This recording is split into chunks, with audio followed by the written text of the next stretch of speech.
बिस्मिल्लाहिर्रहमानिर्रहीम, अस्सलाम वालेकुम। मैं हूं हारून अब्बासी। तो जनाब, खबर सामने आ गई है और ये जो मुल्तान का जलसा हुआ है इसने बहुत सी चीज़ें ऐसी हैं जो एक्सपोज करके रख दी हैं।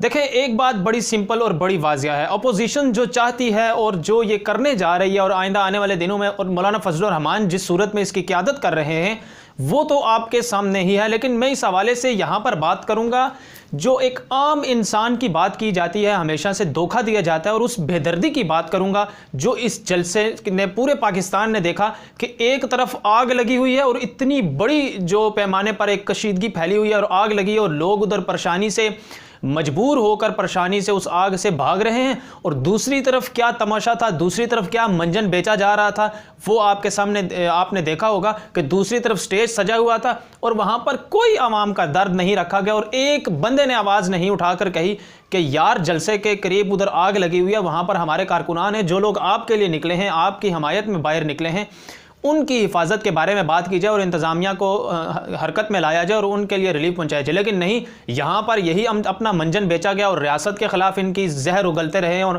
ख़ास तौर पर मौलाना फजलुर रहमान। और यहाँ पर दर्द और तकलीफ़ की चीज़ ये है, और ख़ास तौर पर मैं जो इस चीज़ को ऑब्ज़र्व किया मैंने आज इस जलसे में, देखें आसफा भुट्टो को इन्होंने ख़िताब करवाया इस कौम के सामने, यानी पूरे मीडिया के चैनल ने दिखाया गया, और खैर ये दिखाना भी था।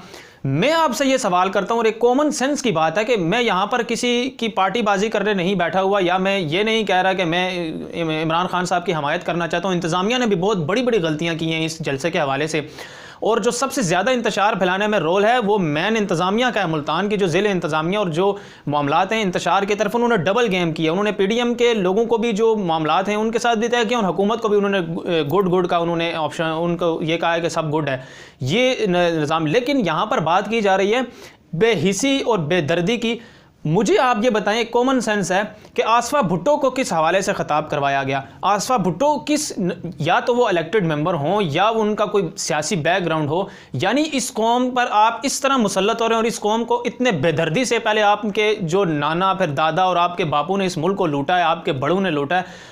अब ये एक तरीका है। देखें, ये बिल्कुल नहीं है कि बिलावल, ये कोई सारा ये गैर मामूली चीज़ नहीं है कि बिलावल भुट्टो साहब बीमार हैं और उनकी जगह उनकी बहन। ये एक सियासत में मरियम नवाज़ को भी इसी तरह इंट्रोड्यूस करवाया गया था, और ये सियासत में इंट्रोड्यूस करवाने का एक तरीका है। इस चीज़ का मौका तलाश किया जाता है।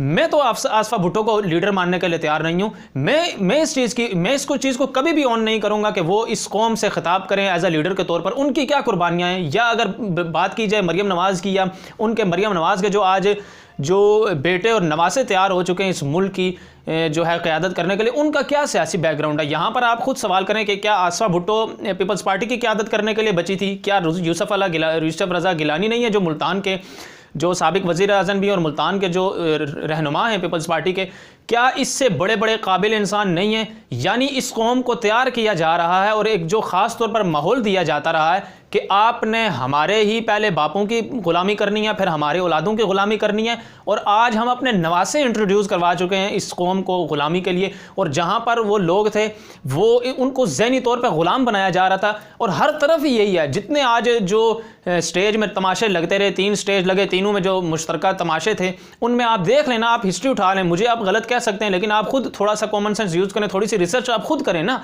आप हिस्ट्री करें। फजलुर रहमान थे, फजलुर रहमान का आज बेटा इस्लामी में बैठा हुआ है। नवाज शरीफ था, नवाज शरीफ साहब की बेटी आज जो है पूरी कौम के सामने लीडर बनी हुई हैं। और बिलावल भुट्टो की बात की जाए, बिलावल भुट्टो थे, फिर बेनज़ीर थी, बेनज़ीर के बाद जरदारी साहब ने इस मुल्क को नोचा है। आज बिलावल भुट्टो, और बिलावल भुट्टो की गैर मौजूदगी में आसफा भुट्टो तैयार बैठी हैं। यानी मुकम्मल तरीके से पूरी प्लानिंग करके इस मुल्क को नोचने का और अवाम को ज़हनी तौर पर अपना ही ग़ुलाम बनाने के लिए इन्होंने पूरी तैयारी कर रखी है, और हमेशा से यही जो है बेदर्दी से इस कौम को ग़ुलाम बनाते रहे हैं। और सबसे दुख और तकलीफ़ की चीज़ ये होती है कि एक बात करना तो आसान है, देखें यहाँ पर मैं खड़े होकर बड़ी आसानी से आपको कह सकता हूँ, लेकिन आप इस चीज़ को समझें, आप मेरी बात को बग़ैर किसी सियासी जो तफ़रक़ात हैं उससे हट कर समझें, कि आप दिल पर हाथ रख के सोचें कि क्या ये कौम ये कौम इतनी लाचार है और इतनी बेबस हो चुकी है कि इस कौम में कोई और ऐसा नुमाइंदा नहीं मिला, इस कौम की अंदर से कोई ऐसा लीडर नहीं मिला जो किसी भी जमात की सरबराही कर सके। चाहे पीपल पार्टी के पूरे मुल्तान में कोई ऐसा पीपल्स पार्टी का रहनुमा नहीं था जो मेज़बानी कर सकेगा। यानी इस कौम को ज़हनी तौर पर इन्होंने मफलूज करके रख दिया और मौलाना फजलुर रहमान जैसे लोगों ने इस कौम को ज़ाती तौर पर इस्तेमाल करने के जो हथकंडे इस्तेमाल किए हैं, ये इतनी दुख और तकलीफ़ की बात है। और इस कौम की बेबसी पर, इस कौम के जो चंद लोग हैं, पूरी कौम की मैं बात नहीं कर रहा, इनके साथ जो चंद लोग हैं, मेरा उनसे सवाल है कि खुदा के लिए आप अपना सोचें। ये लोग आपके लिए कभी भी नहीं, और इस चीज़ का आप इन्होंने सबूत दे दिया। एक तरफ आग लगी है, लोग परेशानी से गुजर रहे हैं, लोग तकलीफ उठा रहे हैं, ये दूसरी तरफ अपना मंजन बेचने के लिए खड़े हुए हैं और लोगों को ये वरगला रहे हैं और लोगों को इस्तेमाल कर रहे हैं। उन लोगों को सोचना चाहिए। सबसे बड़ी देखें, अल्लाह ताला कुरान पाक में कहते हैं, और इंसान का ये जो जितने भी बड़े फिलासफर गुजरे, नबी सल्लल्लाहु अलैहि वसल्लम का भी फरमान के मुताबिक, जो बंदा अपने आप के लिए नहीं सोचता, दुनिया का कोई इंसान उसके लिए नहीं सोच सकेगा। और यही उन लोगों के लिए मेरा पैगाम है। मेरा यहाँ पे कोई सियासी पॉइंट स्कोरिंग करने के लिए नहीं खड़ा हुआ, या कोई मैं किसी सियासी जमात को टेक देने के लिए नहीं खड़ा। मैं उनसे कह रहा हूँ, खुदा का वास्ता है कि आप अपने बारे में सोचें। जब तक आप अपने बारे में खुद नहीं सोचेंगे, इन चोर लुटेरों का आप साथ देंगे जो इनके लिए निकलेंगे बाहर, ये आपका कभी भी नहीं सोचेंगे। और इसकी आज जिंदा मिसाल सामने देखने को मिली है कि एक तरफ आग लगी है, दूसरी तरफ ये अपना सियासी चूरन बेचने में लगे हुए हैं।